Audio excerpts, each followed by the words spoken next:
What happens when a tradition shocks the modern world?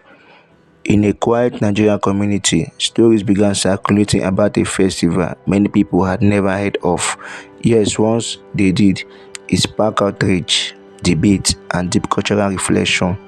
Some defended it as heritage, others questioned whether tradition should ever come before human dignity. This is the story behind what became known as the Ozoro Rape Festival, and why it ignited controversy far beyond one town. Ozoro, a town in Delta State, Nigeria is rich in culture and history. Like many communities across Africa, traditions here were created generations ago to unite people and preserve identity. Festivals marked important moments, harvest, spiritual renewal, and communal celebrations.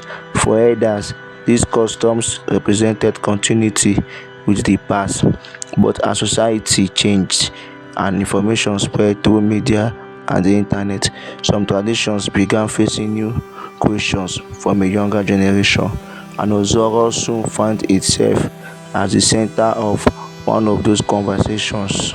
According to various reports and discussions, the festival was believed by some to hold spiritual meaning connected to fertility and purification rituals.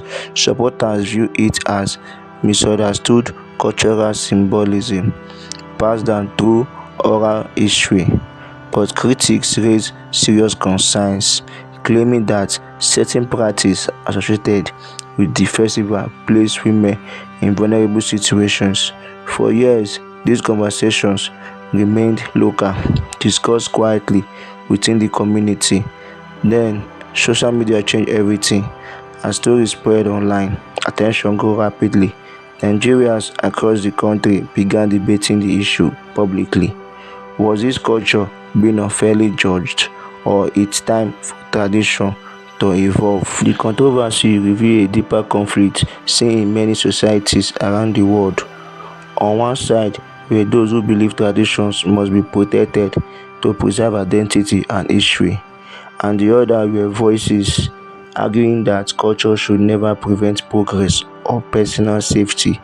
Younger generations increasingly questioned practice once accepted without discussion, and suddenly the conversation was no longer just about festival.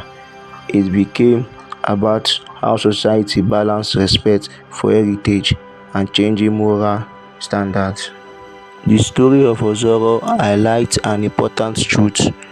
Culture is powerful, but it is not frozen in time. Every tradition that survives does so because communities reshape it to reflect new understanding and new values.